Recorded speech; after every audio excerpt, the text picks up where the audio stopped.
Ang Ningning at ang Liwanag ni Emilio Jacinto. Ang ningning ay nakasisilaw at nakakasira ng paningin. Ang liwanag ay kinakakailangan ng mata upang mapagwari ng buong katunayan ng mga bagay-bagay.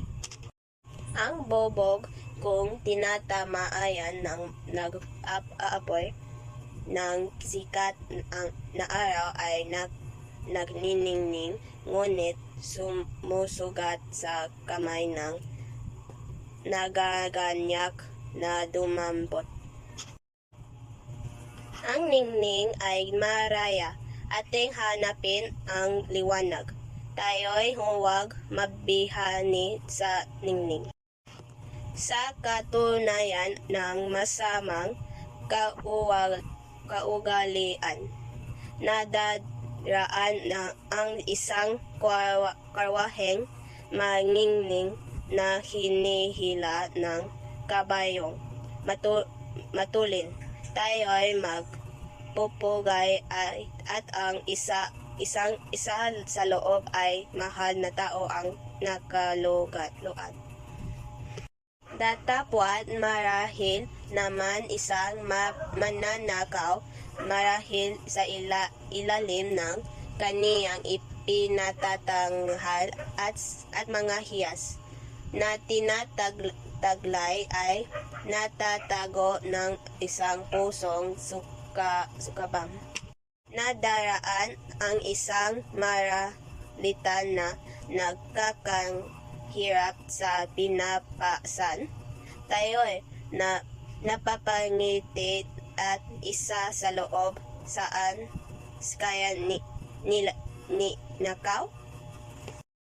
Datapway maliwanag nating nakikita sa pawis ng kaniyang noo at sa pahako ng kaniyang katawan na siya'y nabubuhay sa sipag na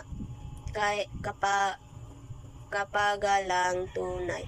Ay sa ating naging ugali ay lubhang na nag-apit ang pagsamba sa ningning at pagkawil sa liwanag.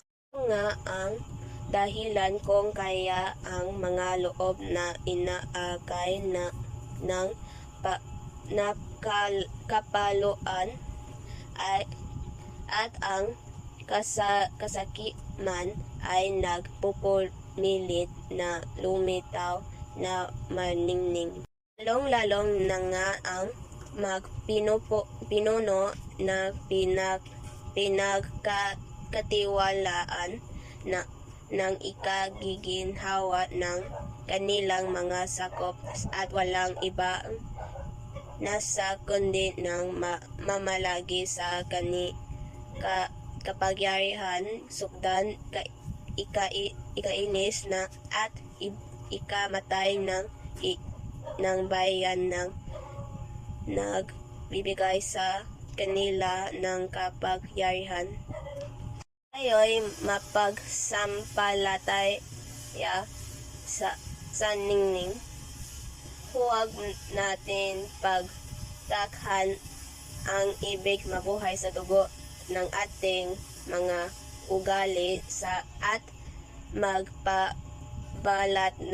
balot kayong magningning.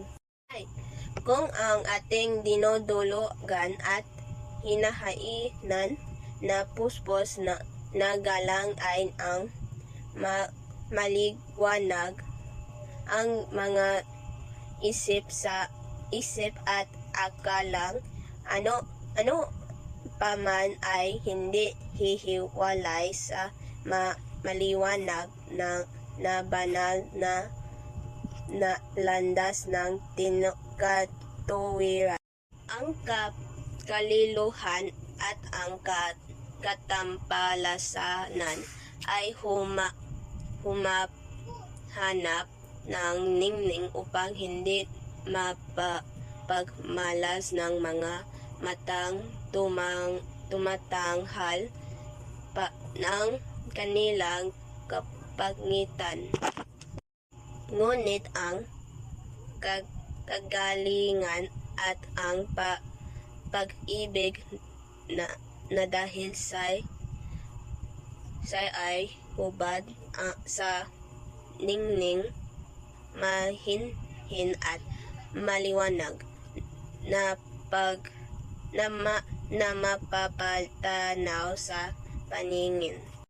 Ang mahabang panahong lumipas ay isang labis na nagpapatunay ng katotohanan ito ay ang anak ng bayan, ang kapatid ko ay matututo kaya kumuha ng halimbawa at likas sa pinagdadaan ng mga hirap at binatang mga kaapi